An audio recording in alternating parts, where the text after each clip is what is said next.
료마를 만나보시죠. 그는 39세 남자로 운 나쁘게도 악덕 기업에 취직해서 뼈 빠지게 일하고 매일같이 착취당했습니다. 어느 날 침대에서 자다가 바닥에 떨어져 머리를 부딪히는 바람에 뇌 속 혈관이 터져 뇌출혈로 사망했습니다. 엄청난 멍청이였던 그는 어릴 적부터 부모님에게 맞고 심지어 머리에 병을 깨뜨린 상세계까지 온갖 구타를 참으면서 머리를 돌덩이처럼 단련했음에도 불구하고 비참하게 죽었다는 사실이 유일한 후회였습니다. 보시다시피 그는 그토록 힘든 삶을 살고 나서 오래전에 모든 희망과 꿈을 잃었습니다. 죽은 후 그는 창조신 가인, 사랑의 여신 룰루샤, 생명의 신 쿠포, 이렇게 세 신을 만납니다.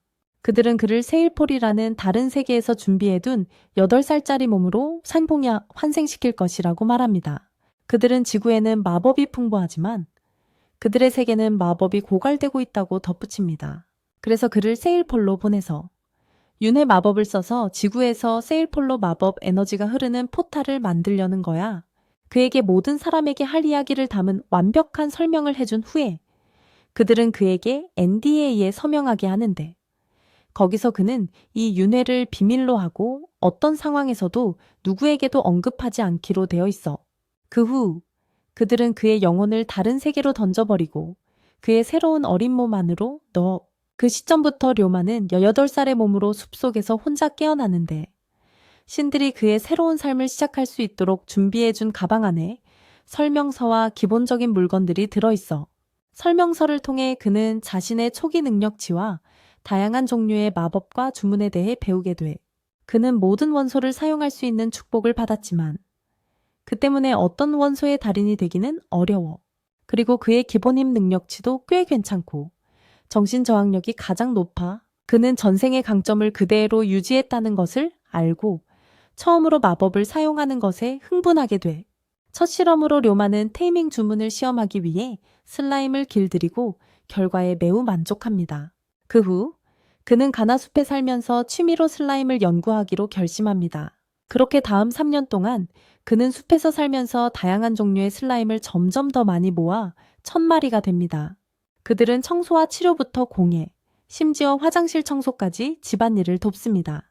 그는 낮에는 재료를 모으고 가끔 짐승과 싸우면서 평화로운 삶을 보냅니다. 물론 산 적도 있지만 대부분은 꽤 평화롭습니다. 어느 날 숲을 지나가던 그는 중요한 인물처럼 보이는 남자들이 짐승에게 심한 상처를 입고 쓰러진 친구 휴즈를 부르는 것을 봅니다. 동료 중 한 명이 그를 치료할 마법이 충분히 남아있지 않다고 말하며 가능한 한 빨리 그를 마을로 데려가는 것을 걱정합니다.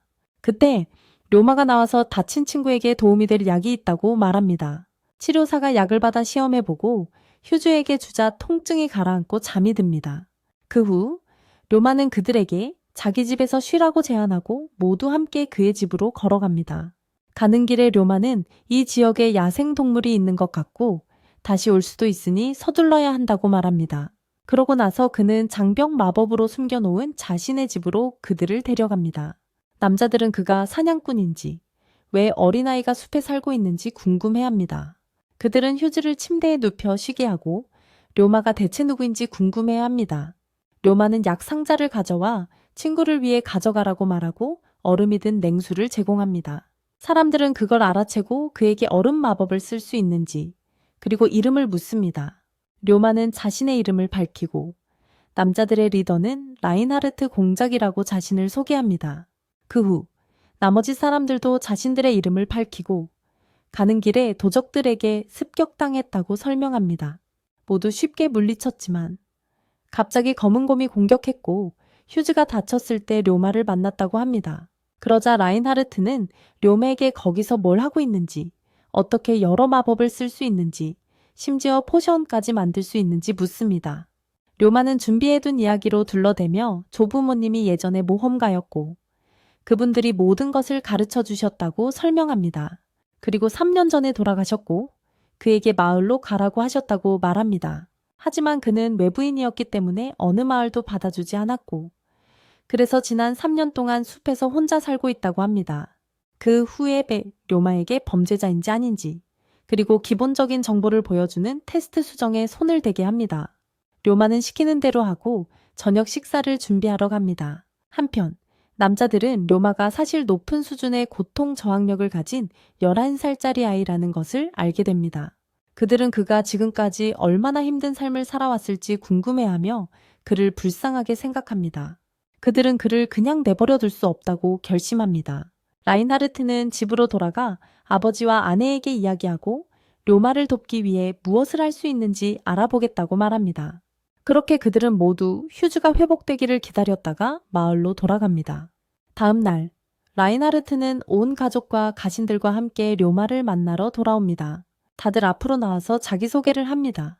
라인하르트의 아버지, 라인바흐와 그의 아내이자 공작 부인인 엘리제, 그리고 그의 딸 엘리리아입니다. 모두 료마의 수천 마리, 슬라임 가족에 감탄하고 라인하르트는 료마에게 마지막으로 봤을 때보다 더 많이 늘어났는지 묻자 료마는 종종 분열해서 수가 늘어난다고 말합니다. 그들의 딸 엘리리아는 그 많은 슬라임을 집에 어떻게 다 넣는지 묻고 료마는 슬라임들이 알아서 한다고 말하며 그녀에게 보여줍니다. 같은 색깔의 슬라임 100마리가 합쳐져서 미니마이즈라는 스킬을 가진 큰 슬라임이 되는데 이 스킬로 일반 슬라임 크기로 줄어들 수 있습니다. 그 스킬을 사용해서 그는 모든 슬라임을 집에 효율적으로 넣을 수 있습니다. 그것을 보고 그녀의 어머니 엘리제가 료맥에 다가가 어떻게 큰 슬라임을 길들였는지 묻습니다. 역사상 전례가 없었기 때문입니다. 료마는 그들이 보기에는 하나처럼 보이지만 실제로는 100개의 코어를 가지고 있다고 밝힙니다. 슬라임 100마리를 한 번에 길들이는 건 불가능하지만 료마 씨의 경우는 전부 개별적으로 길들인 다음 합쳐서 거대 슬라임을 만들었다는 거죠. 엘리제와 라인하르트의 아버지는 그 사실에 놀라며 료맥의 테이머 길드에 등록하고 학자로서 발표하는 게 어떻겠냐고 말합니다. 그 후 모두 안으로 들어가 료마와 함께 앉아 이야기를 나눕니다. 처음에 그들은 지난번 도와준 것에 대한 감사의 선물로 시계를 줍니다. 그러자 엘리리아는 자신들이 테이머 가족이며 오늘은 그녀의 첫 번째 패밀리어를 길들이는 것을 돕기 위해 왔다고 말합니다. 그녀는 슬라임을 길들이고 싶지만 어떤 슬라임을 골라야 할지 고민입니다. 그러면서 료메에게 그의 패밀리어 중 희귀한 슬라임 2종류에 대해 묻는데 책에서 본 적이 없다고 합니다. 료마는 그 슬라임들을 스캐빈저 슬라임과 클리너 슬라임이라고 설명합니다.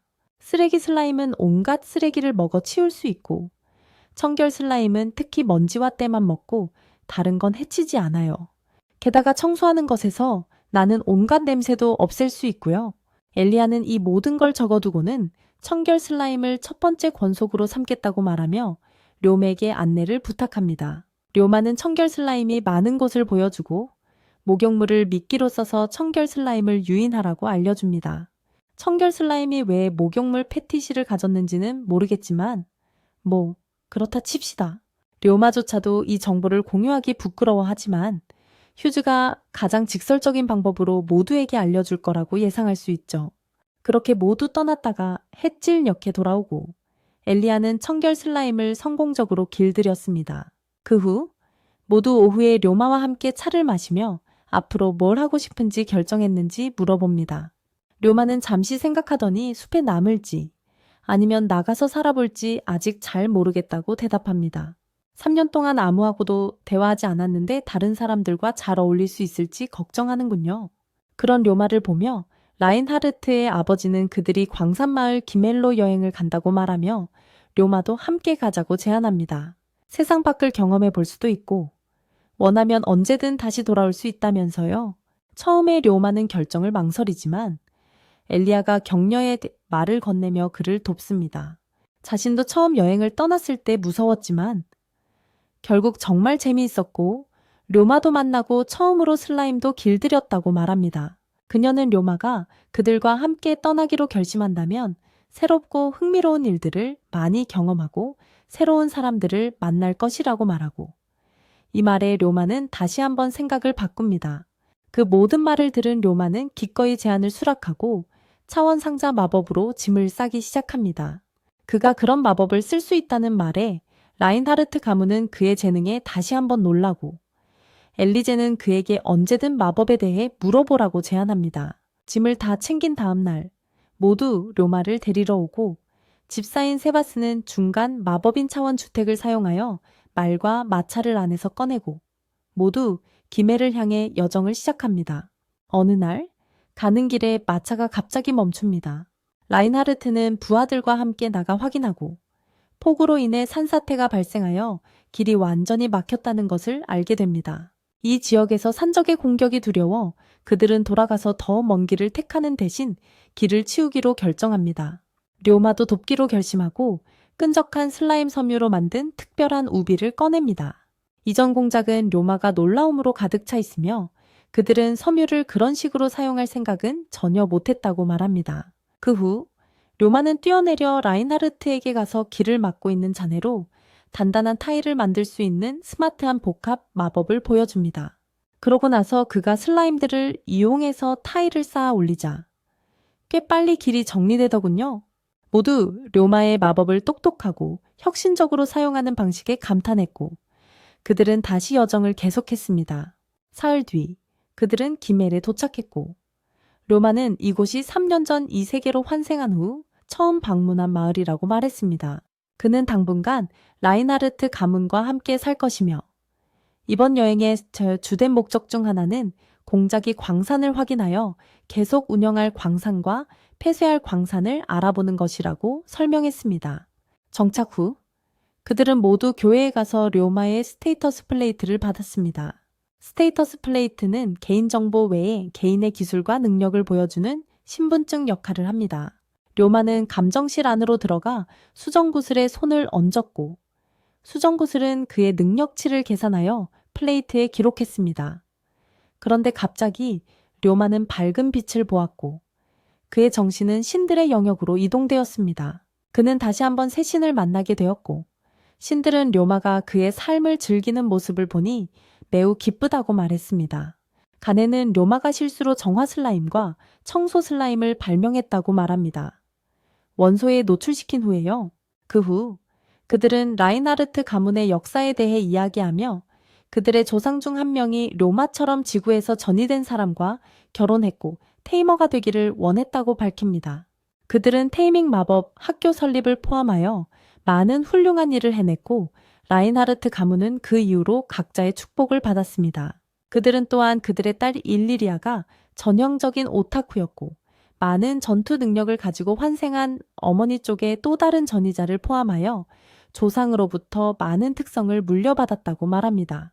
그런 다음 그들은 그가 다른 신들도 만날 수 있을 것이라고 말합니다. 그들은 그의 새로운 삶에 관심을 갖기 시작했고 료마가 신들과 함께하는 시간은 다 되어 갑니다. 그 후 료마는 정신을 차리고 다른 사람들을 만나러 나갑니다. 그가 걸어 나오자 라인하르트의 아버지는 그에게 그의 나이에 비해 뛰어난 재능을 가지고 있다고 말하며 악의적인 시선으로부터 그를 보호하기 위해 료마가 테이머 길드에 등록하고 높은 순위로 올라서 입지를 다지라고 제안합니다. 일리리아는 료마의 마법 용량이 얼마인지 궁금해야 하고 그는 109프렐 1000이라고 밝힙니다. 일리리아는 자기 마력 용량이 20만이라고 하면서 료마 씨는 마력 용량이 그렇게 높은데도 마력 제어를 꽤 잘한다고 말하네요. 반면에 자기는 마법을 제대로 다루는 게 거의 없다고요. 세베스가 설명하길 마력 용량이 높으면 마력 제어가 잘 안 되는 것도 부작용 중 하나라고 하네요. 하지만 료마 씨는 그 점에서도 뛰어난 재능을 보였다고 하고요. 일리리아가 어떻게 마력 제어를 배웠냐고 물어보니 마법으로 놀면서 연습했다고 다음에 훈련하러 갈 때 가르쳐 주겠다고 하네요. 그 후 그들은 테이머 길드에 가서 료마 씨를 등록시키는데 거기서 길드는 테이밍한 짐승의 힘으로 능력을 측정한다는 것을 알게 돼요. 료마 씨는 슬라임만 테이밍했기 때문에 등급을 올릴 여지가 별로 없다고 하네요. 그래서 그들은 모험가 길드에 가기로 결정하는데 모험가 길드는 익숙한 동물이 아닌 생존 기술과 능력으로 사람을 평가하니까요. 길드에서 료마는 입단 시험을 보고 훌륭한 성적으로 합격한다. 그는 궁수로 등록하고 1라운드에서 5개의 표적을 모두 쉽게 정확하게 맞춘다. 그 후 2라운드에서 움직이는 표적 50개를 모두 훌륭한 정확도로 신속하게 맞춘다. 모두가 그의 재능을 축하하는 동안 교관은 뒤에서 료맥에 칼을 던지지만 료마는 때맞춰 감지하고 그에게 다시 던진다. 그 후 그는 흙바늘을 소환하고 뛰어올라 교관을 다시 공격한다.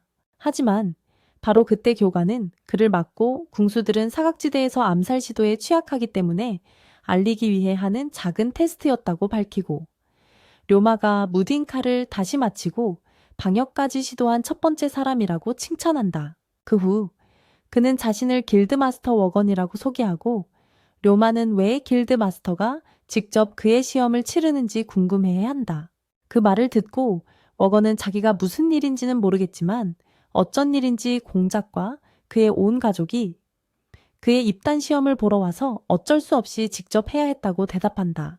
그 후 그는 그 아이를 길드의 기랭크 모험가로 등록시켜줍니다.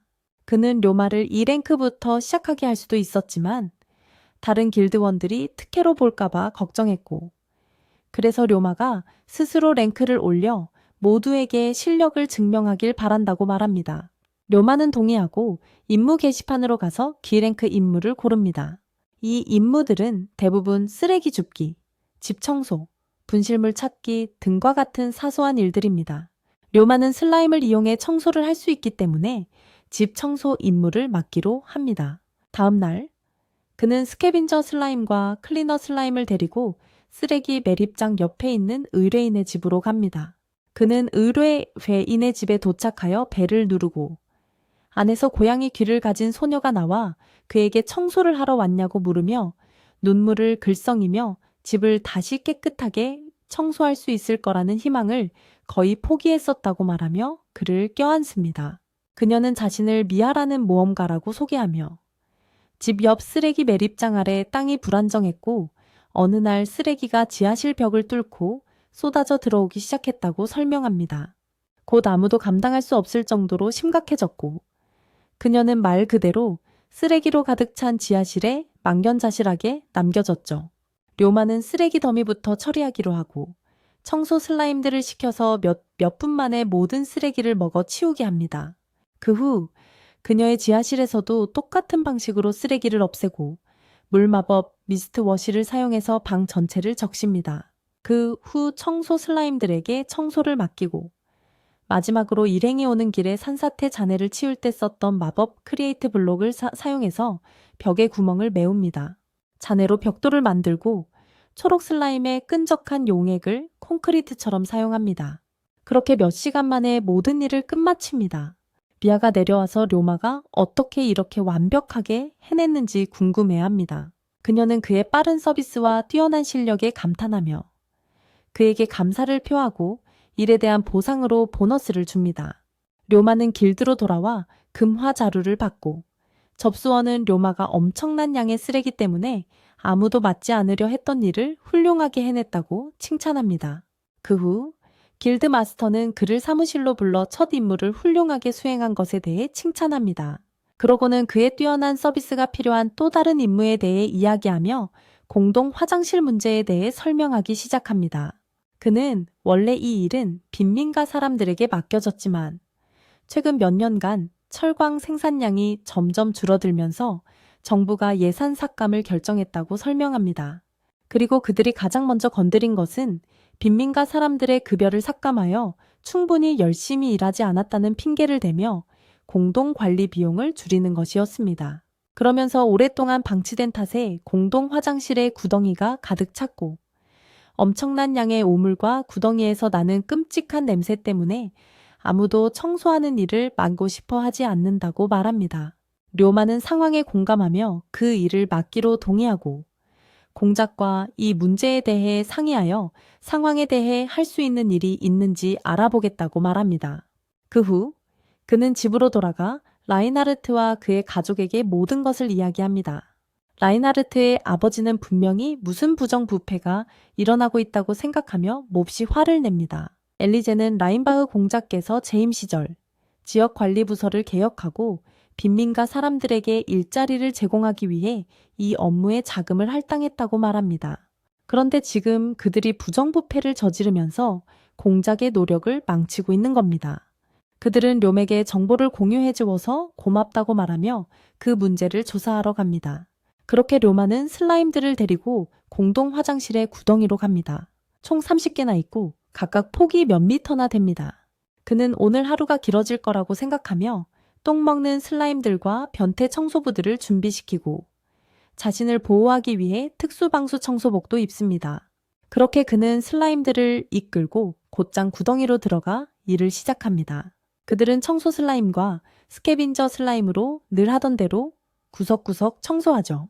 료마는 또 정역 마법으로 소독해서 질병이 퍼지는 걸 막습니다. 엄청 먹어대더니 스캐빈저 슬라임과 청소 슬라임이 진화해서 더 강해지기 시작합니다.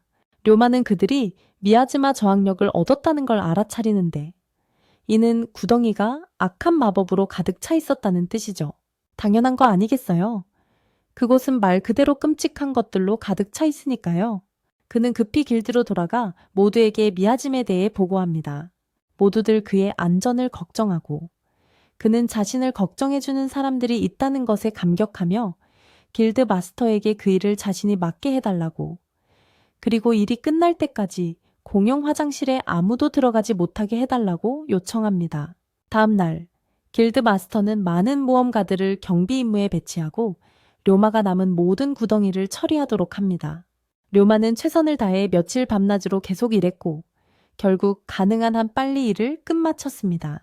그 후 그는 집으로 돌아가는 길에 자정까지 일하는 것이 일상이었고 회사에 의해 미친 듯이 착취당했던 전생을 떠올립니다.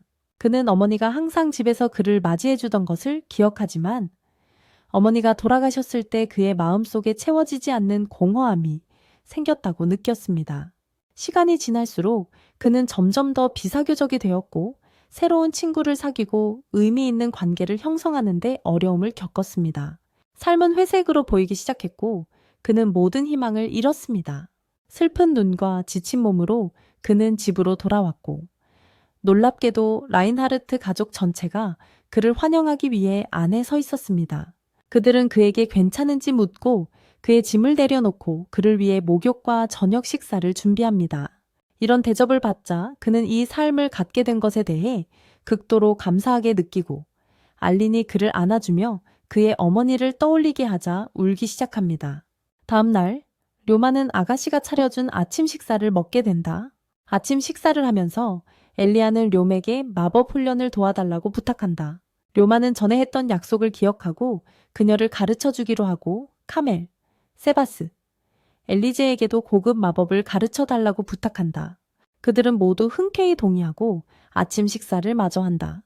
그 후 그들은 모두 훈련장으로 향하고 료마는 엘리아가 불꽃놀이 폭죽을 만들거나 손으로 비눗방울을 만들거나 심지어 비눗방울로 배구를 하는 등 다양한 게임으로 불, 얼음, 물 마법을 연습하는 것을 돕는다.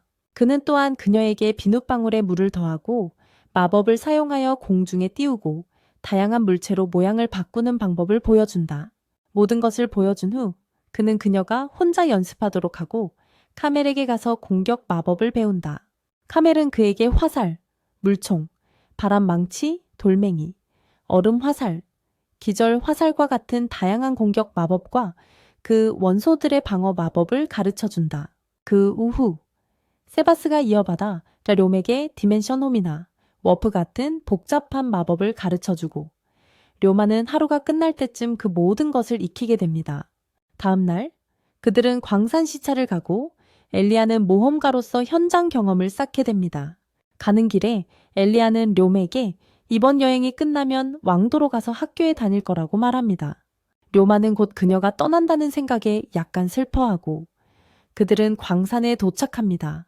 그들은 몇몇 가신들과 아이들로 이루어진 한 그룹과 다른 장로들로 이루어진 다른 그룹으로 나뉩니다. 시찰 중에 그들은 거대한 동굴 멘티스를 만납니다. 휴즈는 그들이 보통 군집 생활을 하고 빠르게 번식한다고 설명합니다. 이는 그들이 한 마리를 보면 근처에 30마리 이상이 있을 것으로 예상할 수 있다는 뜻입니다. 첫 번째는 엘리아가 1대1로 맡아서 얼음 화살 몇 개로 해치우죠. 그 다음엔 료마가 동굴개미 4마리랑 싸우게 되는데 멋진 쌍검 격투가처럼 아주 박살을 내버려요. 물리 경화로 방어 연력을 높인 다음 재빠르게 벌레들을 전부 베어버리죠. 싸움이 끝나고 계속 동굴을 탐험하면서 동굴개미의 침략을 확인합니다. 다 끝내고 하루를 마무리하고 돌아가려고 하는데 엘리아가 멀리서 희귀한 메탈 슬라임을 발견해요. 엘리아는 달려가서 얼음벽으로 가두고는 슬라임을 집어들어요. 료마에게 가져가서 마법 연습하는 법을 가르쳐 준 것에 대한 감사 선물로 금속 덩어리를 줘요. 료마는 메탈 슬라임과 계약을 맺고 그걸로 조사는 끝나고 라인하르트 가족들을 만나러 갑니다. 라인하르트님은 바깥에서 광산갱도의 동굴 박쥐가 들끓는다고 보고하시면서 모험가 길드에 의뢰를 올려서 그들이 동굴 속 몬스터들을 처리하게끔 해야겠다고 적어두셨어요. 거기 서 있는 동안 료마는 자신의 메탈 슬라임이 뭘 먹었는지 궁금해하다가 발밑 흙이 붉은색인 걸 알아채고 산화철이 가득한 건 아닌지 궁금해합니다. 그러고는 연금 마법을 써서 흙에서 철가루를 추출한 다음 조합 및 응고 마법을 사용하여 순수한 고체 철괴로 만들어냅니다. 라인하르트님의 아버님께서는 료마의 또 다른 혁신적인 마법 사용에 감탄하시며 모건 상회의 주인인 세르게 모건을 그에게 소개해주고 싶어 했던 걸 기억해냅니다. 그 후 그들은 모두 모건 상회로 가고 료마는 세르게에게 방수청과 철괴 그리고 그린 슬라임의 실 등 자신의 독특한 제품들을 모두 보여줍니다. 그들은 세르게가 료마를 위해 이 물품들을 판매하고 라인하르트님은 모든 수익이 그에게 돌아가고 가족에게는 돌아가지 않도록 하는 이익 공유 계약을 맺습니다. 료마는 감사함을 느끼고 모두의 도움과 관대함에 감사하며 그들은 모두 하루를 마무리합니다. 다음 날 길드 마스터는 료마와 다른 모험가들에게 공동 화장실 사건의 배후에 있던 부패한 사람들이 라인하르트 공작의 노력 덕분에 체포되었다는 것을 알리고 다음 임무는 광산에서 몬스터를 제거하는 것이며 다음 날 아침에 시작할 것이라고 밝힙니다. 다음 날 료마는 메탈 슬라임의 특성을 알아보기 위해 실험을 하며 하루를 시작합니다. 물리 공격, 독, 심지어 끈적한 용액에도 저항력이 있지만 산성 용액을 두려워하는 것 같습니다. 료마는 산성 부식에 취약하기 때문이라고 생각합니다. 그 후 료마는 다른 모험가들과 만나 임무를 시작하기 위해 광산으로 향합니다. 갱도 밖에서 길드 마스터는 팀을 구성하고 내부에서 마주칠 수 있는 몬스터의 종류를 모두에게 설명합니다. 료마는 제프, 미아, 그리고 다른 수인족을 포함한 B랭크 모험가 그룹에 합류합니다. 가는 길에 료마는 구덩이 청소 작업 후 F랭크 모험가가 되었다고 밝히고 제프는 동굴 짐승 퇴치 임무를 잘 수행하면 2랭크로 승급할 수 있을 거라고 말합니다. 그 후 미아가 료맥에 슬라임이 몇 마리나 있는지 묻자 료마는 끈적 슬라임 728마리, 독 슬라임 323마리, 산성 슬라임 이복 21마리, 스캐빈저 슬라임 303마리, 클리너 슬라임 14마리, 힐링 슬라임 2마리, 메탈 슬라임 1마리, 그리고 일반 슬라임 1마리로 총 43마리의 슬라임 가족이 있다고 밝힙니다. 다들 료마 씨가 슬라임을 저렇게 많이 길들일 수 있다는 점에 감탄하고 빌리나 씨는 료마 씨에게 어떤 무기를 쓸 수 있는지 물어보네요. 료마 씨는 평소에는 활과 화살을 쓰지만 단검이나 맨손으로도 싸울 수 있고 공격 마법도 좀 안다고 설명하네요. 이 말을 들은 빌리나 씨는 팀에서 유일하게 하늘을 나는 몬스터를 공격 마법으로 상대할 수 있는 료마 씨에게 하늘을 나는 몬스터에 집중해서 지원해 줄 수 있는지 묻네요. 료마 씨는 그러겠다고 하고 바로 그때 동굴 사마귀 무리와 마주치네요. 하지만 이 싸움은 시작하자마자 끝나네요. 동굴 곤충들은 B랭크 모험가들과 슬라임 패티시가 있는 포켓몬 트레이너에게는 상대가 안 되니까요. 그 후 다 같이 앞으로 나아가기로 하고 빌리나 씨는 동굴 천장에 매달려 있는 동굴 박쥐떼를 발견하네요. 다들 저 많은 수를 단시간에 처리할 방법이 있을지 궁금해하고 료마 씨는 실험을 해보게 해달라고 하네요. 먼저 마법으로 방음 장벽을 쳐서 모두를 감싸고 소리폭탄 마법을 써서 박쥐들을 한 번에 모두 떨어뜨리네요. 그러고는 초록색 끈적한 슬라임들을 분리시켜 동굴 박쥐 무덤을 마음껏 먹게 하죠. 동굴을 정리한 후 모두 밖으로 나가 임무 게시판 옆에 많은 사람들이 모여있는 것을 발견합니다.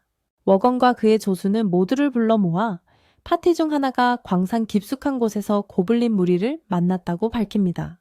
그들의 정보에 따르면 광산 중앙에 최소 500마리의 고블린이 있는 큰 고블린 마을이 있다고 합니다. 그들은 모든 가능한 탈출 경로에 모험가들을 배치하여 고블린들을 포위한 다음 기습하여 완전히 섬멸할 계획입니다. 그 후 료마와 그의 그룹은 다른 모험가들과 합류하여 고블린 마을을 침략합니다. 미아와 실리아는 고블린들을 유인하여 쫓아오게 함으로써 침략을 시작합니다. 그들은 멍청한 괴물들을 료마가 준비한 산성 웅덩이로 유인하고 다른 모험가들의 도움을 받아 수를 줄이기 시작합니다. 처음엔 다들 앞서 나가는 듯 했지만 곧 고블린 수가 예상보다 2배나 많다는 걸 알게 되어 끝없이 몰려오는 것 같고 궁수들은 쏠 화살이 점점 떨어지기 시작하죠. 상황이 안 좋아 보이자 료마가 결정적인 순간에 나타나 슬라임 군단의 힘을 보여줍니다. 그는 치유 슬라임을 보내 부상당한 모험가들을 돕게 하고 엄청나게 많은 스캐빈저 슬라임은 화살을 모으고 궁수들을 돕죠. 그러는 동안 그는 슬라임 떼를 이끌고 음파 폭탄 공격으로 고블린들을 마비시킨 다음 흙 바늘과 슬라임으로 모두 때려 눕힙니다. 사람들은 료마의 힘과 잠재력에 감탄하며 그를 1인 군대 레이드 보스라고 생각하죠. 그들은 그의 도움에 감사하고 임무는 성공적으로 보입니다. 오리건은 고블린이 약 2,000의 마리 정도 되는 것 같으며 이번 임무 후에 큰 보상을 기대할 수 있을 거라고 말합니다. 바로 그때 모두가 고블린을 물리친 승리를 자축하는 가운데 그들의 우두머리인 고블린 지휘관이 호브고블린 부대와 함께 동굴 안에서 나타납니다. 하지만 료마는 그들에게 공격할 기회조차 주지 않고 모든 슬라임을 모아 쓰나미처럼 덮쳐 그들을 모두 물리칩니다. 임무를 완수한 료마는 모두에게 모이라고 한 다음 클리너 슬라임으로 동료 모험가들의 장비에 묻은 고블린 떼를 모두 먹어 치우게 합니다. 고블린 떼는 닦아내기 가장 힘든 것 중 하나라서 모두가 놀랍니다. 마야는 료마가 슬라임으로 세탁 사업을 하면 큰 돈을 벌 수 있을 거라고 말하고 이 아이디어는 료마의 마음속 깊이 자리 잡습니다. 그 후 모두 밖으로 나가고 라팽은 료맥에 료마의 힐링 슬라임이 진화해서 이제 하이힐도 사용할 수 있다고 말합니다. 곧 다른 모든 모험가들이 료맥에 몰려와 도움을 줘서 고맙다고 말합니다. 모두들 료마가 모험가 길드에서 자리를 잡았다고 말하며 함께 집으로 돌아갑니다. 돌아온 료마는 라인하르트 가족에게 모든 것을 이야기하고 자신의 짐을 스스로 지고 자립하고 싶다며 집을 나가 독립하겠다고 말합니다. 모두 그 생각에 대해 의논하고 료마는 이 마을에 온 이후로 모두가 자신에게 정말 잘해줬고 많은 도움을 줬다고 설명합니다. 하지만 감사한 만큼 너무 응석을 부리는 것 같아서 한 걸음 물러서서 스스로의 가치를 쌓고 싶다고 생각한다고 합니다. 모두 그의 말을 경청하고 어른들은 그가 떠나는 것을 허락하지만 몇 가지 후한 조건을 받아들인다는 전제에만 허락합니다. 매일 편지를 써서 자신의 상태를 알려야 합니다. 두 번째로 가끔 방문해서 잘 지내고 있다는 것을 보여줘야 하고 마지막으로 무슨 일이 생기면 주저하지 말고 도움을 요청해야 합니다. 료마는 자신을 아껴주는 좋은 사람들을 만나 축복받았다고 느낍니다. 그러자 엘리아리아도 그에게 말을 걸며 자신의 조건을 하나 더 추가합니다. 엘리제는 료맥의 왕립 아카데미 중간 방학 때와 졸업 후에 3년, 6년 뒤에 만나자는 약속을 받아요. 료마는 엘리제와 약속하며 그때 만나서 서로 얼마나 성장했는지 보여주자고 말하죠. 마지막으로 엘리제는 그 마을에 있는 동안 료마는 저희 여관에 머물 거라고. 이건 논쟁의 여지가 없다고 말해요. 료마는 그게 과연 독립해서 떨어져 사는 거라고 할 수 있을지 궁금해하며 라인하르트님과 엘리제님이 그 마을에 얼마나 머무를 건지 묻습니다. 라인하르트와 엘리제는 갑옷으로 쓰이는 가죽과 약재로 쓰이는 내장을 얻기 위해 사냥하는 그렐프로그가 창궐할 때까지 있을 거라고 설명하죠. 하지만 진짜 목표는 매년 그들을 사냥하러 오는 라이머버드이고 엘리아가 그 새들을 길들여 주길 바라는 거죠. 때가 되면 료마도 함께 가서 새를 길들일 수 있는지 보자고 초대합니다. 그러고 나서 라인하르트는 료맥에 떨어져서 혼자 산다는 게 무슨 뜻이었냐고 묻습니다. 료마는 이 마을에서 모험가로 살다가 나중에 세척 슬라임을 이용해서 고블린 떼를 없애는 세탁 사업을 시작하고 싶다고 설명합니다. 모두 그의 아이디어를 좋게 생각하고 라인바흐는 료맥에 이 아이디어를 세르주와 공유하라고 제안합니다. 라인하르트는 부탁을 하나 더 하면서 료마가 임무와 사업 중간에 시간이 날 때 광산을 살펴보고 동굴에 새로운 몬스터가 다시 나타나지 않도록 해주면 좋겠다고 말합니다. 다음 날 료마는 엘리아와 함께 모건성의 세르주에게 가서 그 아이디어에 대해 논의합니다. 훌륭한 상인인 세르주는 료마의 사업 계획에서 잠재력을 보고 그를 전적으로 지원하고 싶다고 말합니다. 그는 료맥의 상인 길드에 등록하라고 제안하며 길드의 지원을 받으면 사업 성장에 큰 도움이 될 것이라고 말합니다. 그렇게 그들은 모두 상인 길드로 가서 세르주가 늙은 길드장 글리셀라에게 료마를 소개합니다. 료마는 그녀에게 세척 슬라임을 보여주고 그의 사업이 어떻게 진행될지 시연하고 글리셀라는 그의 총명함에 감탄합니다. 그녀는 그를 길드에 등록시키고 가게를 낼 만한 대로변에 싼 땅을 보라고 보냅니다. 그들은 모두 그곳을 보러 갔다가 불에 탄 건물을 보게 됩니다. 세르주는 이곳에 술집, 여관, 창고가 있었지만 화재가 나서 모든 것이 잿더미가 되었다고 말합니다. 료마는 이곳이 주거지역에 있고 모험가 길드와도 가까워서 세탁 사업의 이상적인 위치라고 생각합니다. 세르주는 그가 서류를 준비하는 것을 돕고 시작할 수 있도록 자신의 관리 직원과 자재를 빌려주겠다고 제안합니다. 땅을 얻은 후 료마는 슬라임과 경제적으로 부담 없는 건축 마법의 도움을 받아가게 건설을 시작합니다. 그는 스캐빈저 슬라임의 도움으로 무성한 잡초를 제거하고 산성 슬라임으로 낡은 건물을 녹여버립니다. 그는 블록 생성 마법을 사용하여 구덩이를 파고 그 재료를 사용하여 벽돌을 만들고 끈적 슬라임의 도움으로 벽돌을 조립합니다. 그렇게 단 하루 만에 그는 지하가 딸린 2층 건물과 직원들을 위한 별도 기숙사까지 짓습니다. 그 후 모험가 친구들의 도움을 받아 건물 안팎을 페인트 칠하고 타일로 장식합니다. 그리하여 료마는 기멜의 첫 세탁소를 열고 자신의 성인 타케바야시, 즉 대나무 숲을 따서 중림 세탁이라고 이름 짓습니다. 본점 건설이 끝나자 일리아는 가게 주변이 너무 텅 비고 삭막해 보인다며 잔디와 꽃을 심자고 제안합니다. 료마는 동의하고 모두 함께 그 일을 시작합니다. 그 일을 하면서 일리아는 료맥에 그렇게 많이 일해서 피곤하지 않냐고 묻고 그는 이전 직업에 비하면 아무것도 아니라고 대답합니다. 그리고 우리는 그가 전생에 애니메이션 액션 피규어를 만들었다는 것을 알게 되는데 루드비히가 그 점에 대해 그와 이야기하고 싶어 할 것 같네요. 그 후 그는 가게 개업식을 열 계획을 세우고 일리아와 휴즈와 그 아이디어에 대해 논의합니다. 돌아오는 길에 그는 교회에 들러 쿠포와 이야기를 나누는데 다른 두시는 지구로 휴가를 갔다고 합니다. 쿠포는 료맥에 자네 정신이 어린 몸에 영향을 받고 있는 거라고. 그건 괜찮지만 전생처럼 과로하지 않도록 조심해야 한다고 말하네. 료마는 그의 조언을 마음에 새기고 개막식에 대한 멋진 아이디어를 떠올리며 집으로 돌아가네. 다음 날 료마는 일리아와 라인하르트 가족들과 함께 엘리제가 가르쳐주는 새로운 타이밍 마법을 연습하러 나가네.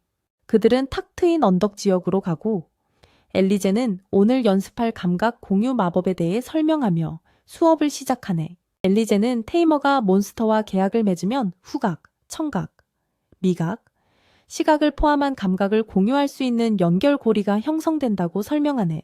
하지만 소환 마법의 경우 소환사가 몬스터와 강제로 계약을 맺기 때문에 연결고리가 일방통행이라 불가능하다네. 그러면서 엘리제는 오늘 크루버드를 몇 마리 사용해서 이 마법을 연습할 거라고 말하고 일리아는 왜 슬라임을 사용하지 않는지 묻네. 라인하르트는 슬라임은 시각이 없기 때문에 감각을 공유하기 어렵다고 설명하네. 그 후 그들은 크루버드와 친숙한 계약을 맺고 시각을 공유하며 훈련을 시작합니다. 시간이 좀 걸리지만 엘리제의 지도를 받아들다 개념을 이해하고 새들과 성공적으로 감각을 공유할 수 있게 됩니다. 료마는 VR을 처음 해보는 느낌과 다소 비슷하다고 말하며 일리리아는 자신과는 달리 비슷한 경험도 없는데 어떻게 그렇게 재능이 있는지 궁금해합니다. 훈련 세션 후 일리리아는 료마가 슬라임 외에 다른 것과 계약을 맺은 것은 이번이 처음이라며 기분이 어떤지 묻습니다. 료마는 꽤 괜찮다고 말하고 일리리아는 료마가 조류형 몬스터 길들이기에도 재능이 있는 것 같다고 말합니다. 료마는 재능이 무슨 뜻이냐고 묻고 라인하르트는 거의 모든 테이밍 마법사들이 다른 짐승보다 더 쉽게 길들일 수 있는 종류의 짐승이 있다고 설명합니다. 료마는 자신은 슬라임 길들이기에 재능이 있는 것 같다고 말하고 그들은 그것을 확인해 줍니다. 그 후 라인바흐는 테이머가 성공적인 경력을 쌓기 위해서는 길들일 적절한 종류의 몬스터를 찾는 것이 중요한 요소 중 하나라고 말합니다. 그러자 라인하르트는 자기는 길들일 수 있는 마수 종류는 적지만 하나하나가 엄청 강하다고 밝힙니다. 다음으로 라인하르트는 자기는 거의 모든 네발 짐승을 길들일 수 있지만 새 종류는 운이 없다고 말합니다. 앨리스는 늑대 종류 몬스터를 잘 다루고 50마리 이상의 작은 펜리르를 포함해 100마리 이상의 마술을 부리고 있습니다. 료마는 앨리스가 얼마나 대단한지 궁금해하지만 앨리스는 라인하르트 할아버지가 길들인 마수는 20마리도 안 되지만 그중 절반 이상이 드래곤 종류라서 훨씬 더 대단하다고 말합니다. 이 말을 들은 료마는 충격을 받고 라인하르트가 자신보다 더 사기적인 재능을 가졌는지 궁금해합니다. 라인하르트는 자신의 경우는 그냥 운이 좋았을 뿐이지만 용들이 갑자기 마을 한가운데 나타나면 큰 혼란이 일어날 수 있기 때문에 원하는 곳 어디든 소환할 수는 없다고 말합니다. 료마는 라인하르트의 몬스터들이 그와 함께 있지 않을 때는 무엇을 하는지 묻고 라인하르트는 그들이 소유한 산에 살면서 그곳의 몬스터들을 통제한다고 설명합니다. 앨리스는 자신의 늑대들은 다른 산에 살면서 약초를 훔쳐가는 사람들로부터 약초를 지킨다고 말합니다. 오실계 국어로 우릴 가난뱅이라고 부르고 휴대용 교황 아래 편리함에 감사하게 만든 후 다들 하루를 마감하더군. 며칠 동안 료마는 급류에 대비한 방수천을 준비하고 엘리아와 감각 공유 마법을 연습하는 데 시간을 보냈어. 그 후 길드에서 모험가 동료들과 합류해서 다가오는 그렐 개구리 발생과 리머새를 길들이는 음악 기술에 대해 논의하고 그렐 개구리 발생 당일에는 엘리아도 함께했지. 모두 돈을 많이 벌기 위해 발생에 대비하기로 하고 료맥의 공동 화장실 청소 임무 때 입었던 방수옷에 대해 물어봤어. 료마는 그들에게 모건무역 회사를 소개해주고 모두 료마의 주머니, 더 나아가 급류를 채우러 갔지. 곧 발생 당일이 다가오고 료마는 라인하르트 가족과 함께 호수로 갔어. 가는 길에 시킨 명주를 만나 그를 개구리에 대한 정보를 줘서 고맙다는 인사를 받았지. 며칠 전 료마를 모욕했던 술 취한 남자도 나서서 자신의 행동에 대해 사과했고 모두 행복하게 떠났어. 그 후 료마는 라인하르트 일행을 따라잡기 위해 달려가고 그들 모두 강둑에 서서 그렐 개구리를 잡아먹는 리머새 가족을 바라보는 것을 보게 됩니다. 그들은 옆에 서 있고 라인하르트는 아이들에게 멀리 떨어져 새들을 길들이려고 하는 남자를 가리킵니다. 그 남자는 플루트를 연주하지만 완전히 엉망으로 연주하여 새들이 그의 연주를 조롱하게 만듭니다. 그 남자는 화가 나서 플루트를 던져버리고 칼을 빼서 새들을 공격하려 하지만 새들은 바람 마법으로 방역하기 시작합니다. 그 남자는 라인하르트 일행 쪽으로 달려가다가 강에 빠지지만 료마와 카멜은 흑벽 마법을 사용하여 그를 보호합니다. 갑자기 그들은 모두 리머새 무리에서 끔찍한 소음을 듣기 시작하지만 료마는 영향을 받지 않는 것처럼 보이고 다른 모든 사람들은 소음을 따라잡기 위해 애씁니다. 료마는 마법을 사용하여 어둠의 리머새를 찾아내고 소음 제거 마법으로 무리에서 격리시킨 다음 날려 보냅니다. 그 후 라인하르트 할아버지는 그것이 10년에 한 번 나타난다는 악몽의 리머새였다고 설명하며 료마가 그것을 찾아내서 날려보낸 것이 얼마나 대단한지 말합니다. 료마는 정신적 고통에 대한 저항력이 높아서 아마 주문을 견딜 수 있을 거라고 생각하고 새들이 모두 도망갔으니 이제 어떻게 길들여야 할지 궁금해합니다. 부하들은 다음날 다시 와서 새들이 돌아오기를 바라자고 하지만 엘리아는 여기서 기다리겠다고 오늘 안에 꼭 돌아올 거라고 확신합니다. 그들은 모두 해질녘까지 호숫가에서 기다리지만 새들은 돌아오지 않습니다. 이를 지켜보던 엘리아는 료맥에 내일 왕립 아카데미에 가야 하니 이제 작별 인사를 할 시간인 것 같다고 말합니다. 료마 또한 그녀와 헤어지는 것이 슬프고 료마는 그녀를 어떻게 위로해야 할지 몰라 어색하고 당황스러운 순간을 보냅니다. 휴즈는 료맥에 가서 안아주고 키스하라고 놀리지만 료마는 그가 아가씨를 불편하게 한다며 때려 눕힙니다. 하지만 엘리아는 얼굴이 토마토처럼 빨개진 채로 옆에서 수줍어하고 있습니다. 바로 그때 림버 새들이 돌아오고 료마는 이전의 상호작용 때문에 새들이 자신을 경계하는 것 같다고 생각합니다. 그는 엘리야가 새들과 교감할 수 있도록 잠시 자리를 비켜주겠다고 하지만 엘리야는 자신이 실패하는 것에 그가 옆에 있는 것을 핑계 삼고 싶지 않다며 바이올린을 연주합니다. 모두가 조용히 지켜보며 그녀의 아름다운 음악을 감상하고 곧 새들도 그녀와 함께 노래하기 시작합니다.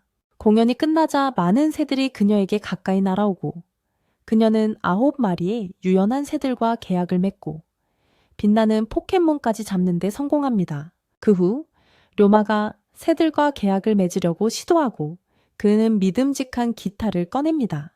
그는 능숙하게 악기를 연주하고 새들도 그와 계약을 맺게 만듭니다. 모두가 그의 악기 이름이 무엇인지 궁금해하고 얼마나 차분하고 편안하게 들리는지 감탄합니다. 그의 그룹에는 희귀한 변종도 포함되어 있는데 바로 아까 나왔던 나이트메어 림버버드입니다. 수바스가 엘리리아에게 그녀의 빛나는 새에게 감정 마법을 걸어달라고 부탁하고 그들은 그것이 나이트메어 림버버드처럼 어둠 마법 대신 빛 마법을 사용할 수 있는 팬텀 림버버드라는 훨씬 더 희귀한 품종이라는 것을 알게 됩니다. 그렇게 그들은 첫 번째 새 타입 포켓몬을 잡고 이 아이들은 전 세계를 5,000경번이나 여행하고도 단 하루도 늙지 않은 10살짜리 지우보다 이미 나이가 더 많습니다.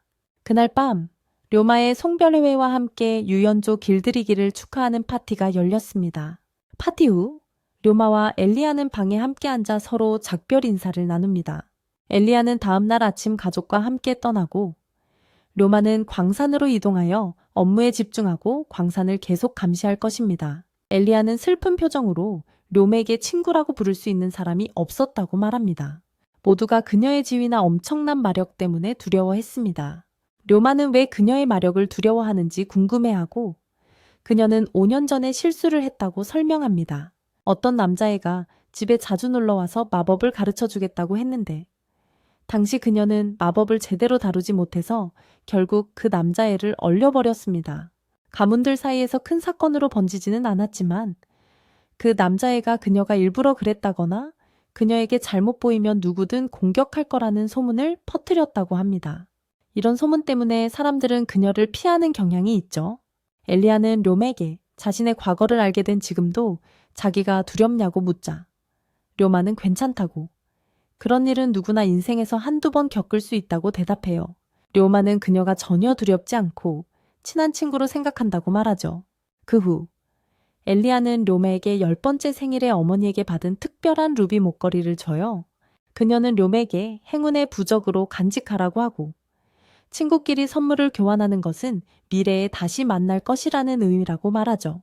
이 말을 들은 료마는 선물을 받고 답례로 자신이 가장 아끼는 슬라임 2마리를 주면서 학교 생활에 도움이 될 거라고 말해요.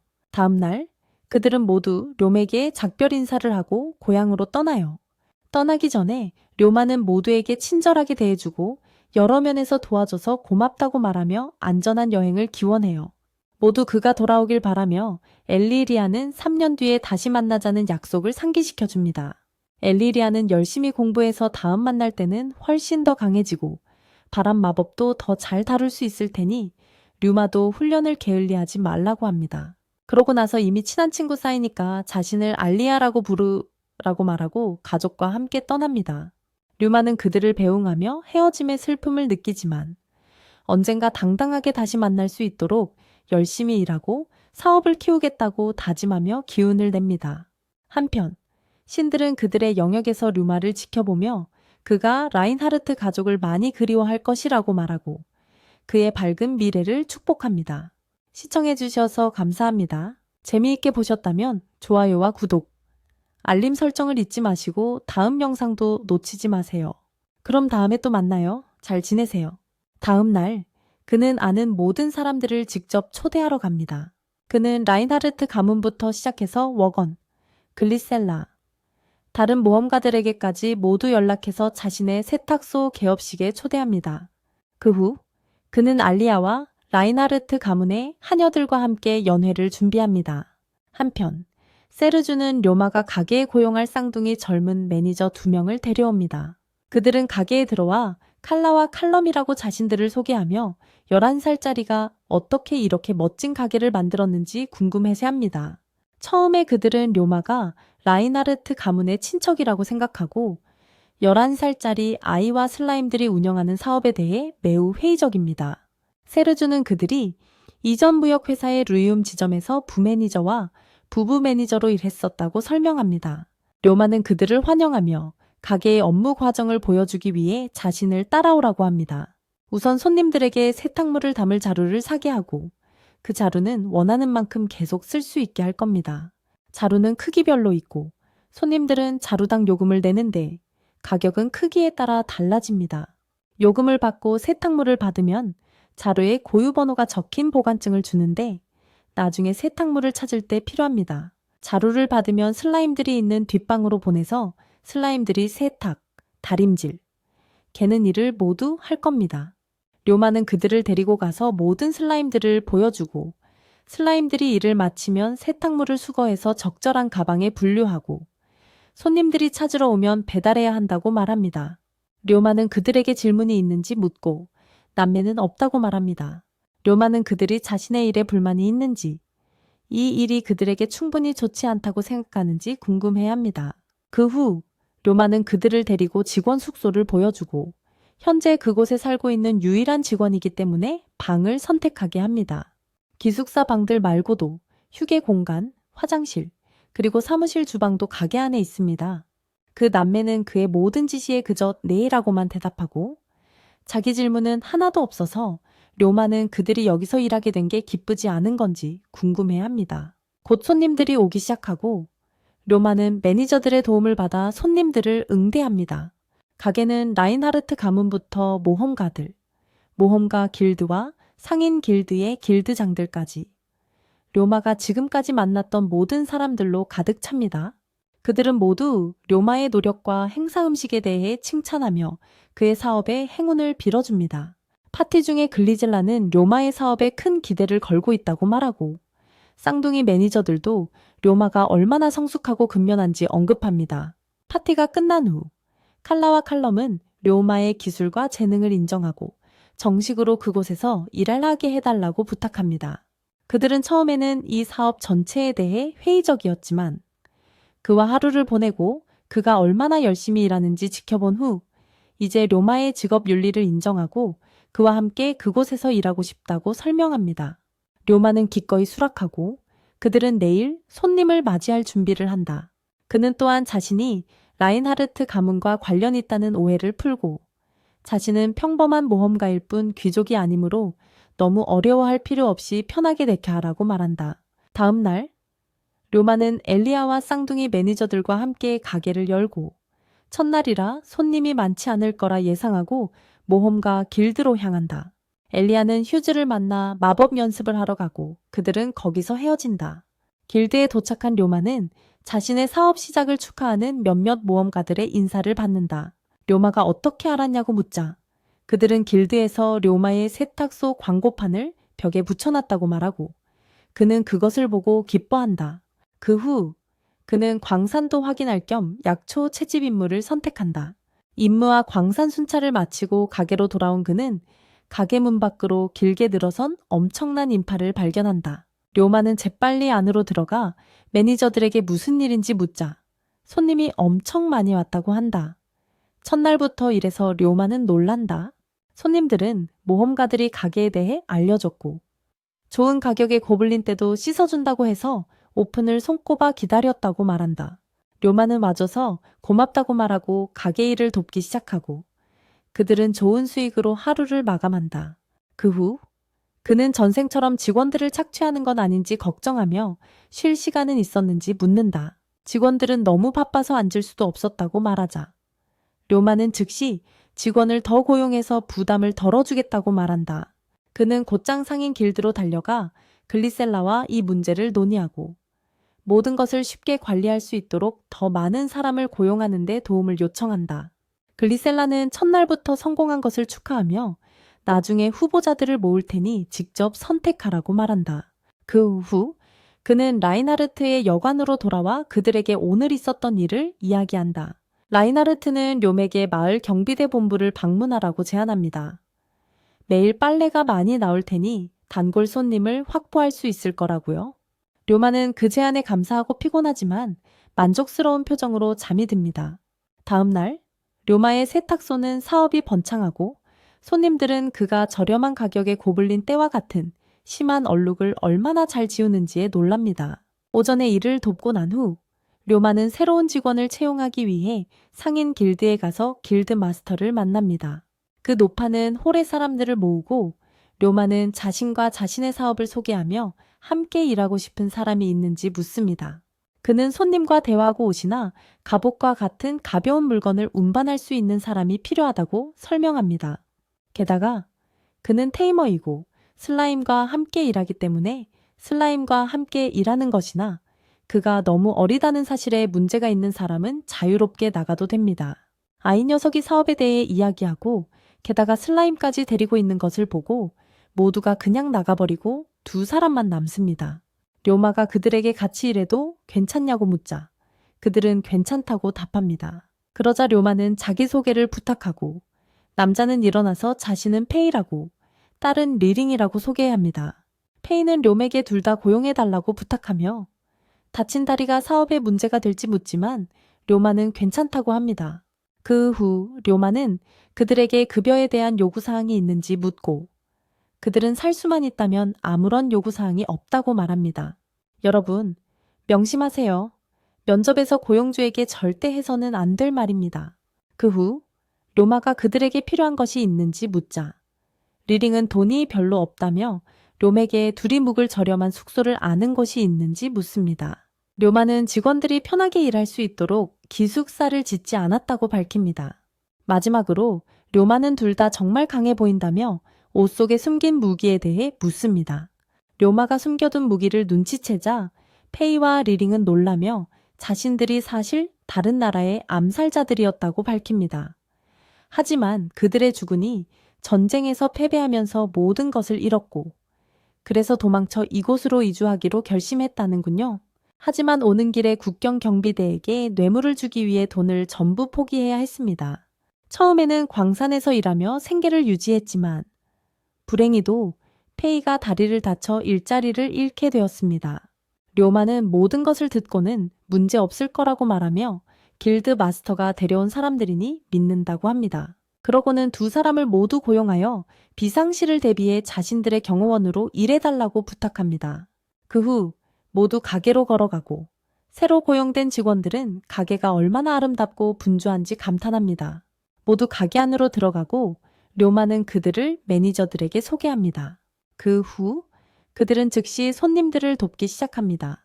페이는 손님 응대와 세탁물 수거를 돕고 리링은 세탁된 세탁물 가방을 나르는 걸 돕습니다. 덕분에 저녁 피크 시간을 잘 넘기고 료마는 매니저들에게 오늘 매출을 계산해 달라고 부탁합니다. 가게 문을 닫은 후 료마는 페이와 리링에게 같이 가자고 한 다음 휴게실로 데려가 자신의 슬라임으로 페이의 다리를 치료해 줍니다. 직원들의 건강을 챙기는 것도 사장으로서 해야 할 일이라고 말합니다. 두 사람은 그의 너그러움에 감사하고 료마는 그들에게 기숙사를 보여주고 그들은 가구가 완비된 방을 보고 기뻐합니다. 그 후 칼라는 료맥에 하루 요약 보고를 하고 료마는 첫날보다 더 많은 수익을 올렸다는 것을 알게 됩니다. 매니저들은 료맥의 다른 마을의 지점을 더 내는 것을 고려해 보라고 제안하지만 료마는 확장하기에는 너무 이르다고 생각합니다. 3일째 되는 날도 매우 바쁘고 료마는 점심으로 피자와 다른 음식을 만들어주는 등 여러 가지로 돕습니다. 하루 종일 일한 후 마지막 날보다 1.5배나 많은 매출을 올리며 하루를 마감합니다. 마감 후 료마는 가게 일을 도울 직원을 더 고용하고 요리사까지 고용하는 것을 고려합니다. 그는 상인 길드에 가서 글리셀라와 그 문제에 대해 논의합니다. 글리셀라는 곧 후보자를 준비하겠다고 말하고 그들은 하루를 마무리합니다. 다음 날 료마는 길드를 방문하여 결국 3명의 신입 직원을 모두 고용합니다. 그들은 자신을 피나, 마리아, 제인이라고 소개하며 모두 같은 마을 출신입니다. 그들 외에도 료마는 여관에서 일했던 셀마라는 요리사도 고용합니다. 이러한 성장을 보며 글리셀라는 뇽에게 새로운 지점을 열 것을 제안하지만 료마는 아직 너무 이르다는 결정에 확고합니다. 그 후 다들 가게로 돌아가서 공정한 교대로 일을 시작하고 료마가 가게를 연 지 딱 일주일이 지나 많은 이익을 얻게 돼. 료마는 이제 가게에 계속 머물 필요 없이 모건 상사를 통해 모험가로서 랭크를 올리고 더 많은 제품을 생산해서 팔 수 있다는 걸 깨닫지. 어느 날 세르주는 뇽에게 무역 제한에 대해 논의하기 위해 사무실로 와달라고 부탁해. 세르주는 현재 료마가 그들에게 꾸준히 철개와 끈적한 슬라임실을 공급하고 있다고 말해. 이것들 외에도 방수천도 대량으로 공급해 주길 바란다고 하는군. 그러면서 곧 그렐 개구리 발생 시즌이 다가오고 많은 모험가들이 갑옷과 약을 만드는 데 사용되는 껍질과 장기를 얻기 위해 호수로 사냥을 간다고 설명해. 그래서 방수의류와 장화가 정말 인기가 많을 것이고 료마의 방수천을 판매하는 데 큰 사업 기회가 있다고 보는 거지. 그 후 료마는 클리너 슬라임을 가지고 실험을 하는데 금속 슬라임으로 진화하기를 바라면서 순수한 철을 많이 먹게 하는 거야. 그는 방수천을 대량 생산하기 위해 엘리아와 함께 광산으로 가서 초록색 끈적 슬라임들을 이용해 작업을 합니다. 한편 엘리아는 다가오는 발생 시기에 리머셀을 유인해서 길들이기 위해 바이올린 연습을 합니다. 천이 경화되기를 기다리는 동안 료마는 마법과 솜씨를 이용해 흙 인형을 만들어 엘리아에게 줍니다. 그 후 그는 라인하르트 가족 전체를 위해 인형을 잔뜩 만들어 그들에게도 줍니다. 라인하르트는 엘리아가 학교에 갈 때 인형들을 가져가라고 제안하고 엘리아는 료마에게 자신을 위해 료마 인형도 만들어 달라고 부탁합니다. 다들 무슨 뜻인지 아시겠죠? 그 후 그는 방수천을 만들고 슬라임들을 훈련시키고 가게를 확인하는 일상을 계속합니다. 그의 실험용 슬라임은 또한 강철 슬라임으로 진화하고 그는 순수한 철만 먹었기 때문에 메탈 슬라임과는 다르다는 것을 알아챕니다. 어느 날 그는 직원들이 탁제에 모여 있는 걸 보고 무슨 일이냐고 물어봅니다. 칼라는 큰 계약을 몇 건 따냈고 지금 수익이 엄청나다고 밝힙니다. 이 소식에 모두가 기뻐하고 료마는 그들의 노고에 감사를 표합니다. 그러다가 그는 휴가를 한 번도 준 적이 없다는 걸 깨닫고 전생을 떠올립니다. 그는 그들에게 사과하며 매주 하루씩 가게에 문을 닫고 모두에게 휴가를 줄 거라고 말합니다. 이 말을 들은 직원들은 모두 매우 기뻐하며 료마의 관대함과 공정한 경영 방식에 감사드립니다. 그 문제를 처리한 후 료마는 랭크를 올리기 위해 모험가 길드로 가서 의뢰를 받으려고 하고 접수원은 그에게 피어 오브 시킴이라는 모험가 파티에 대한 정보를 얻었다고 말합니다. 그녀는 그들이 희귀한 종류의 슬라임을 잡았고 테이머 길드에 팔려고 했지만 길드가 사기를 거부했다고 설명합니다. 그러니 료마 씨가 관심 있으면 가서 보고 혹시 흥미있는 슬라임인지 알아보라고요. 슬라임 광인 료마는 즉시 시킴 항구에 가서 슬라임에 대해 물어봅니다. 술에 취한 파티원 중 한 명이 운이 나빠서 기분이 안 좋아 료맥에 조롱하러 왔냐며 화를 내자 동료들이 재빨리 그를 데리고 갑니다. 그러자 파티 리더인 신이 그에게 무슨 일로 왔냐고 묻습니다. 료마는 그들이 잡은 희귀한 슬라임을 보러 왔으며 자신이 아직 소유하지 않은 것이라면 프리미엄을 얹어 사겠다고 밝힙니다. 이 말을 듣고 그들은 모두 매우 기뻐하며 료마에게 그들이 잡은 짙은 붉은색 액체 같은 슬라임을 보여줍니다. 료마는 그것이 전해 본 적 없는 새로운 종이라는 것을 알아차리고 금화 2잎에 그 슬라임을 삽니다. 그들은 구매에 감사하며 희귀한 품종이라면 좋은 값을 받을 수 있다는 말을 듣고 슬라임을 가지고 다른 마을에서 왔기 때문에 기분이 좋지 않았다고 말합니다. 그러고 나서 료마는 곧 있을 그렐프로그 발생에 대한 정보를 알려주며 길드에 등록하면 사냥에 참여해서 꽤 괜찮은 돈을 벌 수 있다고 말합니다. 그들은 모두 료맥에 다시 한번 감사하며 그를 도울 일이 있는지 묻습니다. 그러자 료마는 세탁할 일이 있을 때마다 자신의 세탁소를 방문해 달라고 부탁합니다. 그 후 료마는 슬라임을 광산으로 데려가 계약을 맺습니다. 그것은 흡혈, 스킬을 가진 블러디 슬라임으로 밝혀집니다. 그것은 피를 먹고 짐승과 몬스터 사체를 치우는데 매우 유용할 수 있습니다. 료마는 슬라임과 그의 가족을 환영하고 나서 자신의 가게로 돌아갑니다. 한편 신들은 자신들의 영역에서 버블티를 마시며 료마를 지켜보고 그의 새로운 삶을 기뻐합니다.